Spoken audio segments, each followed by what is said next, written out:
Good morning, my lovely fellow Scorpios. How are you all? I hope you're doing well. This morning we're just going to do a quick little ditty, kind of like a vibe check. Or if it turns out to be like the letting go spread, like this is the energy that's presented currently, this is the energy that will come through once you are able to let that go. We'll see which direction it goes in. But first off, hey y'all, it's Nikki. This reading is for my Scorpios, Sun, Moon, Rising, and Venus. And any cross-watchers who want to check out what's going on with your Scorpio. Now, as always, guys, take what resonates, leave the rest. If it doesn't fit, don't try to make it. You'll know if I'm talking to you, Scorpio, if this is part of your story. So, that being said, any likes, subscribes, shares, or comments, especially the comments, y'all. For those of you that have been with me the longest, y'all know I love connecting with you guys. It's my favorite part of the gig. So, that being said, I wanted to say in your pre-shuffle, the Four of Swords was coming out a lot. And so I feel like there could be a few Scorps out there that are really burning the candle at both ends. And y'all need to take some time for you. And I was going to keep this as your first card, but I'm going to throw it back in after, and then we'll shuffle and see what happens.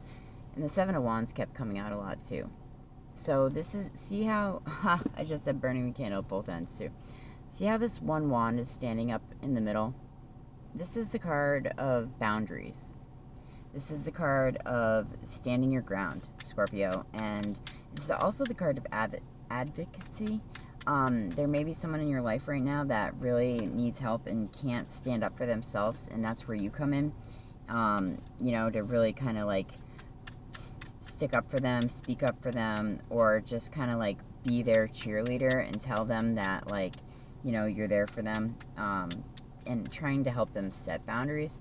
For me, I know boundaries, there it is, I just put it back in the bottom of the deck, y'all heard me shuffling.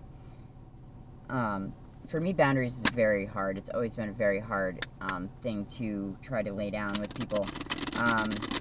Not very successfully, I might add. So, let's see. What is going on for my beautiful Scorpios this lovely late summer morning? Summer went by too fast, as usual. As usual. Okay, interesting. Maybe this won't be like a letting go spread, maybe just might be a vibe check. Some of you guys could be connecting with a Gemini. I know that there's a Gemini homie of mine that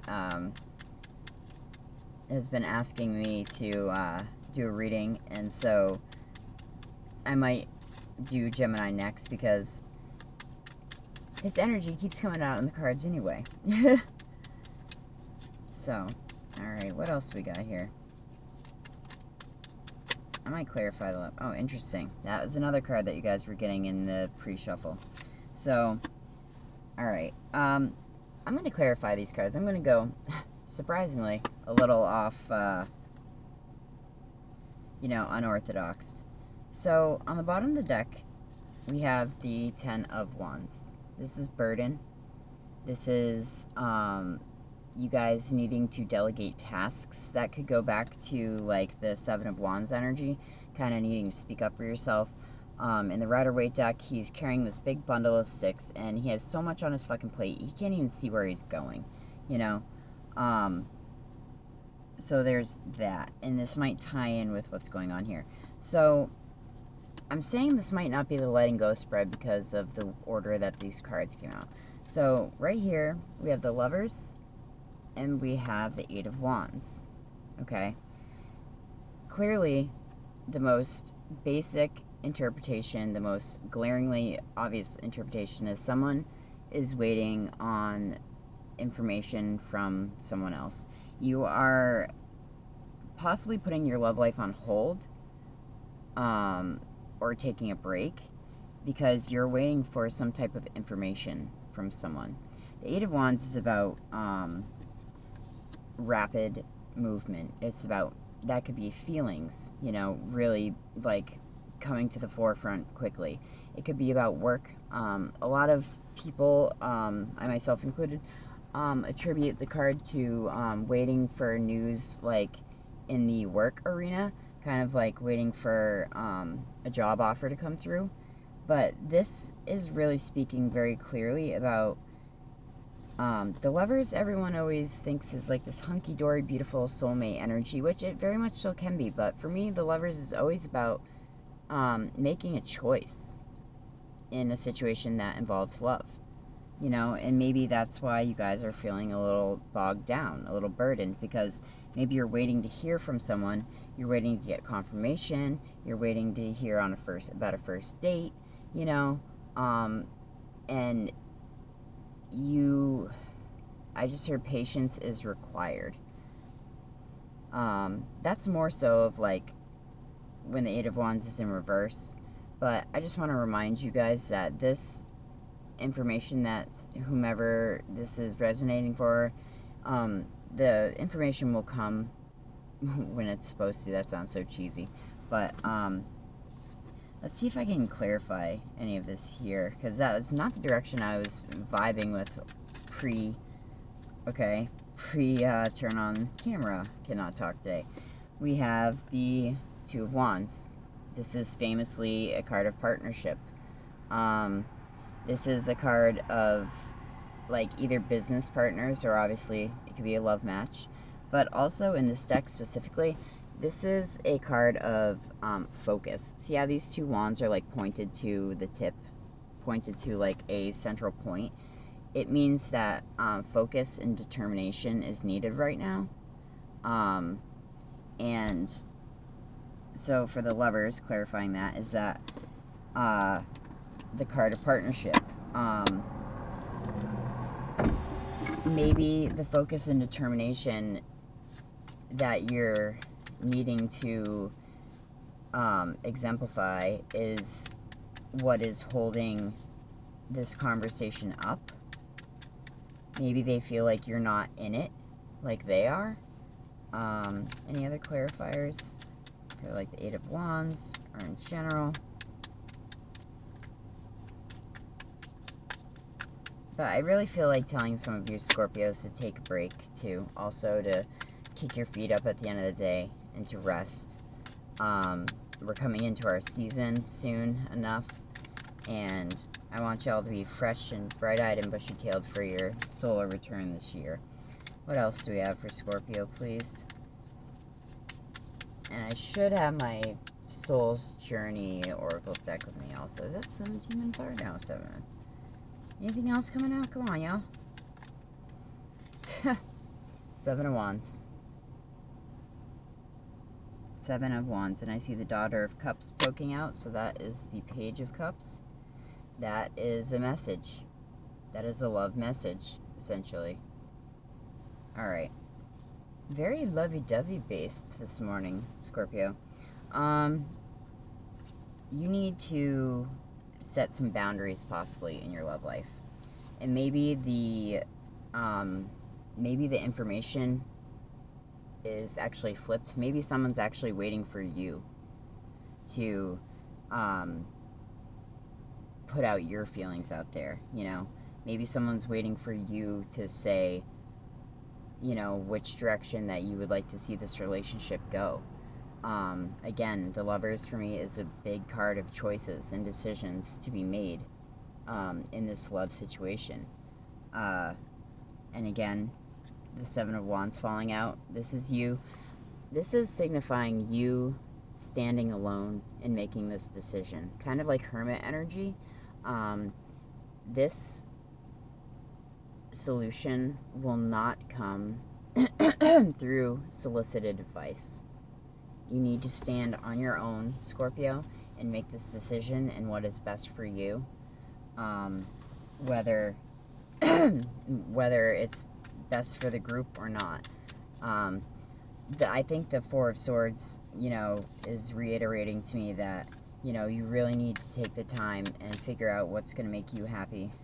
Mama of Cups in the house. But yeah, this, I thought at first maybe it was you guys waiting on somebody else, but with the Seven of Wands keeps so predominantly, you know, coming in, I feel like this is telling me to tell you that it's your move, you know, it's your time to stand your ground, it's your time to say, hey, I'm really digging, you know, how this is going so far, but, let's put in some ground rules. Ace of Swords, you know, a need for truth, a need for clarification in a situation. But see those lightning bolts here? When the truth comes, everything is illuminated, and you can see the situation for what it really is, Scorpio. So, that is not what I was expecting for y'all this morning at all.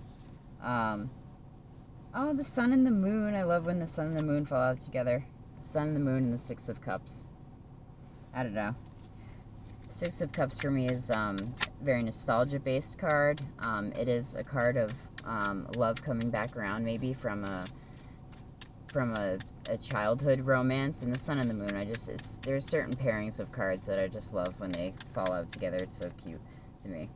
So, lastly, bottom of the deck, besides the Death card, which is us, is the Three of Pentacles. You need to put the work in if you want this relationship to work. Usually I try to apply, and this card is very much about work. It's about a job well done. It's about teamwork. It's about collaboration. It's about recognized effort put in. But in this current situation and reading, I feel like this is you and your partner, possibly with a child, but you and your partner, you know, climbing over this hurdle together, climbing over this mountain together. And I feel like as long as the boundaries are clear and everybody is on the same page, you know, it'll be all good, Scorpio. At first I really thought it was about you waiting on somebody else, but now I really feel like somebody's waiting on Scorpio. Which, of course, darling, why wouldn't you wait on us? We're fabulous. Now, let me see really quick if I can find my Oracle deck, because I don't want the video to cut out. This shit used to happen all the time, and I hated it. I hated making part 2s because it's so frustrating. For you guys, too. Ha! Look what's on the bottom. Death. That's us. And, yeah, you know, I love Scorpios because we understand that death does not mean death. It does not mean dying. It's a rebirth. It's a transition. It's a newness coming. So let's just get probably one, because I gotta go get my mama, taking her to an appointment today. I love you, mama. What can we get out to help these Scorpios understand maybe a little bit of their love situation, or how to set a boundary, possibly? Because that for me is a bitch, I'll tell you. Shit. Alright. Oh, Lord. Oh, gosh. Alright, that's way too many. Way too many. But it's loneliness, perseverance, acceptance, and denial. So, take that for what you will. But, alright, just one, please. I really don't want this video to cut off, and I never have space on my phone. Alright, this guy feels good. Discipline. Interesting. I can accomplish what I set my mind to. I love these cards. I'm so glad y'all can see them right now. And on the bottom of the deck, how funny, is indecision. I use my intuition in all aspects of my life. Feeling like some Scorpios could be going through some indecision right now in this love department. Possibly. Let's see what Let's see what discipline has to say for y'all before I bid you adieu, my loves. I can accomplish whatever I set my mind to. Your soul has a goal, but it has also chosen to incarnate into a world of distractions. Ain't that the truth? Earth is a dimension of obstacles and challenges, but you have been given discipline as your birthright. It is a time to remind yourself what your soul has come back to this planet to learn. This is a great opportunity to reevaluate your priorities and go about your daily tasks with a new system of managing your life instead of being the passive recipient of whatever comes your way. That is that Seven of Wands. Stand up for yourself, baby. Distractions can easily... Oh, and the Two of Wands. Focus, determination. Don't let distractions fucking rile up your day. Distractions can easily get us off the work of our soul. And if we give in to this apathetic impulse, we miss many well-placed and pre-planned teachings needed for our inherent growth. Learn that satisfaction of a task completed is more emotionally rewarded than a task delayed. If you need to have a conversation with your partner, whether it's a new relationship or it's a very committed old relationship, don't put it off any longer, Scorpio. Have the courage that we are, dare I say, known for, to step into the less than desirable topics sometimes and dig in and get to the bottom of it. That's my quick little ditty for y'all this morning. Scorpio, I love you and appreciate you all so much. You guys have been with me for 7-8 years now, and I am so fortunate and blessed that I get to read for y'all. Namaste. Have a beautiful day. Happy hump day, everybody. Peace.